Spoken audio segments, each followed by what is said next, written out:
नमस्कार दोस्तों, मैं नंदू शिंदे आज आपके सामने कुछ सवालों के जवाब देने के लिए आया हूँ। काफी सारे लोग वीडियो देख रहे हैं, लाइक कर रहे हैं, सब्सक्राइब कर रहे हैं, उनके लिए थैंक यू, धन्यवाद, शुक्रिया। लेकिन काफी सारे कमेंट्स भी आ रहे हैं, उनके लिए भी शुक्रिया, उन्हें भी थैंक यू कहना चाहूँगा।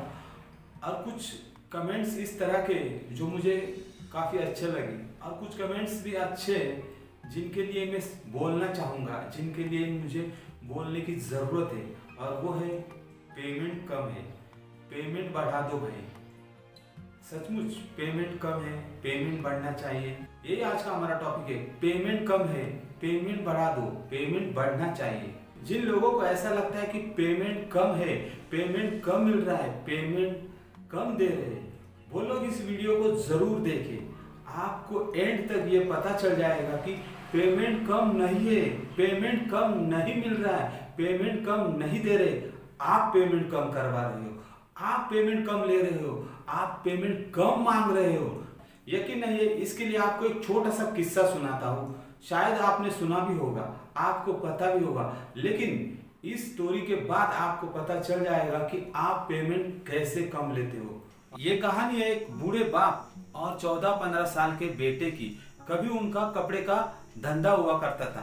आज मुश्किल से उनके पास थोड़ा बहुत कपड़ा बचा हुआ है, उसे बेचकर उनका गुजारा चलता है। आज बाप ने बेटे को बचे हुए कपड़े में से एक छोटा सा पीस काट कर दिया और कहा कि बेटे इसे 10 रुपए में बेचकर आना और आज के दिन की हमारी रोजी रोटी चल जाए। 14-15 साल के बच्चे ने वो पिताजी से कपड़ा लिया और मार्केट में बेचने के लिए गया और 10 रुपए का कपड़ा ले लो, 10 रुपए का कपड़ा ले लो, इस तरह से सुबह से मार्केट में चिल्ला रहा है। दोपहर हो गई, शाम हो गई, लेकिन उसका वो कपड़ा बिक नहीं रहा है।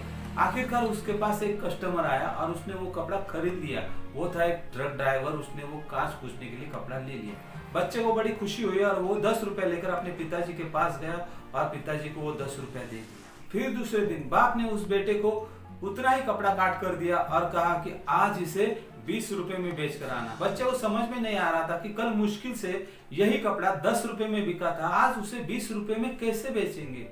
और वही वो सोचने लगा, बच्चा सोचने लगा कि इसे 20 रुपए में कैसे बेचा जाए।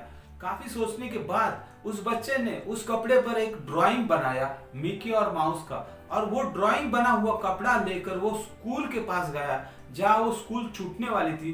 स्कूल छूटने पर स्कूल के बच्चे जब बाहर आए तो वहां वो बेचने लगा। 20 रुपए का कपड़ा ले लो, 20 रुपए का कपड़ा ले लो, मिकी माउस ड्राइंग वाला 20 रुपए का कपड़ा ले लो। बच्चे देख रहे थे लेकिन कोई खरीद नहीं रहा था। एक बच्चे ने जिद किया अपनी माँ से और वो कपड़ा खरीद लिया और उसे 20 रुपए मिला। बच्चा भागते भागते पिताजी के पास पहुंचा और वो 20 रुपया पिताजी को दे दिया।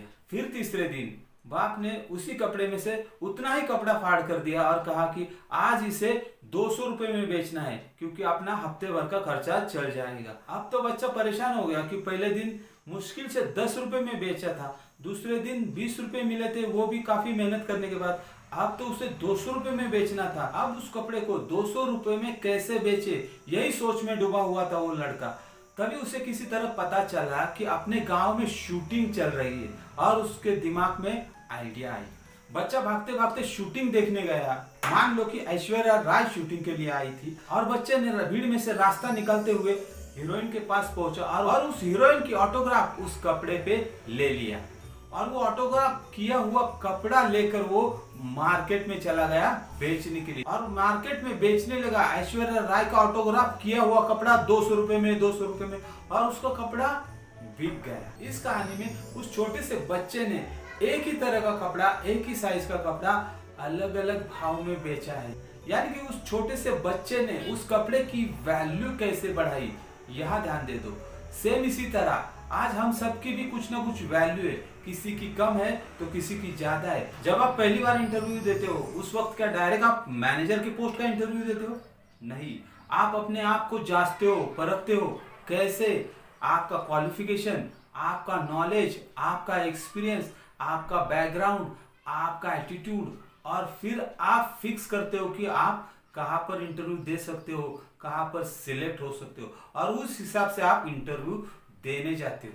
यानी कि आप अपनी कैपेसिटी चेक करते हो, आप अपनी वैल्यू चेक करते हो और उस वैल्यू के हिसाब से आप अपना इंटरव्यू फिक्स करते हो और वहीं पर इंटरव्यू देते हो।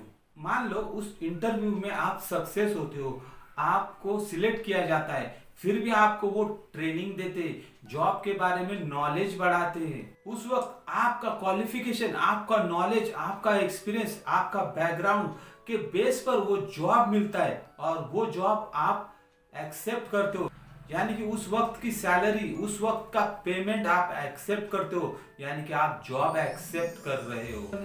इसी तरह 4-5 साल काम करने के बाद आपको वो पेमेंट कम लगने लगता है कि पेमेंट नहीं बढ़ रहा है, पेमेंट नहीं बढ़ रहा है, पेमेंट बढ़ना चाहिए। जब आप 5 साल एक ही जगह पर काम करते हो, जॉब करते हो, तो 5 साल में आपका नॉलेज कितना बढ़ता है, 5 साल में आपका एक्सपीरियंस कितना बढ़ता है, 5 साल में आपको कितना तजुर्बा आता है, कितना एक्सपीरियंस आता है, आप उस जॉब में माहिर हो जाते हो। इस तरह से आपकी वैल्यू बढ़ती है, लेकिन आप उस वैल्यू की तरफ ध्यान नहीं देते, आप उस वैल्यू को कभी चेक नहीं करते, आप उस वैल्यू को कभी परखते नहीं, और ना ही अपने आप को साबित करते हो कि आपकी वैल्यू बढ़ चुकी है, आपको एक्सपीरियंस है, नॉलेज है, आप सिचुएशन हैंडल कर सकते हो, आप कंट्रोल कर सकते हो, आप उस जॉब में माहिर हो।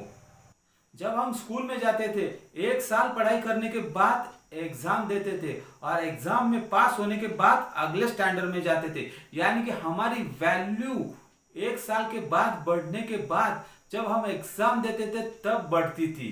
अगर फेल होने के बाद हम अगले स्टैंडर्ड में बैठते थे क्या? नहीं, यानी कि हमारी वैल्यू नहीं बढ़ती थी। पास होने के बाद हमारी वैल्यू बढ़ती थी। यानी कि हमें अपने आप को प्रेजेंट करना पड़ता था, हमें अपने आप को साबित करना पड़ता था, हमें अपने आप को जांचना पड़ता था, परखना पड़ता था और खरा उतरने के लिए एग्जाम देना पड़ता था। सेम इसी तरह हमें भी अपनी वैल्यू बढ़ानी होगी और उसके लिए हमें अपना नॉलेज बढ़ाना होगा, अपना क्वालिफिकेशन बढ़ाना होगा, अपना एक्सपीरियंस बढ़ाना होगा, अपना बैकग्राउंड बढ़ाना होगा। हमें अपने आप को उस वैल्यू के लायक बनाना होगा। पेमेंट कम है, पेमेंट बढ़ाना है, पेमेंट बढ़ाओ।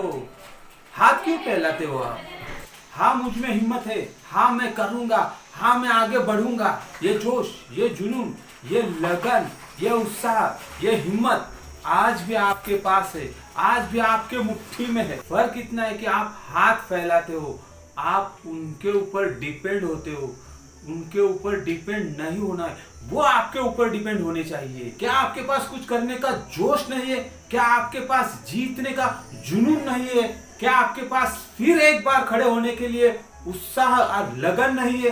क्या आपके पास दुनिया से लड़ने के लिए हिम्मत नहीं है? क्या आपके पास लड़ने के लिए वो शक्ति, वो पावर, वो ताकत नहीं है? जी हाँ दोस्तों, आज हमें लड़ना है। आज हमें लड़ना है सामने वालों से नहीं, आज हमें अपने आप से लड़ना है। जी हाँ दोस्तों, सामने वालों से नहीं, आज हमें अपने आप से लड़ना है। आज हमें अपने आप को साबित करना है, आज हमें अपने आप को प्रूव करना है, आज हमें अपने आप को डेवलप करना है, आज हमें अपने आप की तरक्की करनी है, आज हमें अपनी आप की प्रोग्रेस करनी है। यानी कि हाथ नहीं फैलाना है, आप उनके ऊपर डिपेंड नहीं होना चाहिए, वो आपके ऊपर डिपेंड होने चाहिए।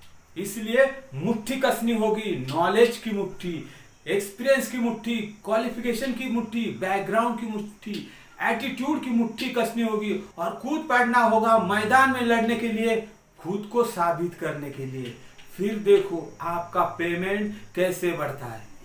दोस्तों, एक छोटा सा बच्चा अपने कपड़े की वैल्यू बढ़ाने के लिए सोच सकता है और वो कर भी सकता है। तो आप तो बड़े हो, आपके पास नॉलेज है, क्वालिफिकेशन है, एक्सपीरियंस है, एटीट्यूड है, तो कूद पड़ो मैदान में और साबित करके दिखा दो खुद भी किसी से कम नहीं है।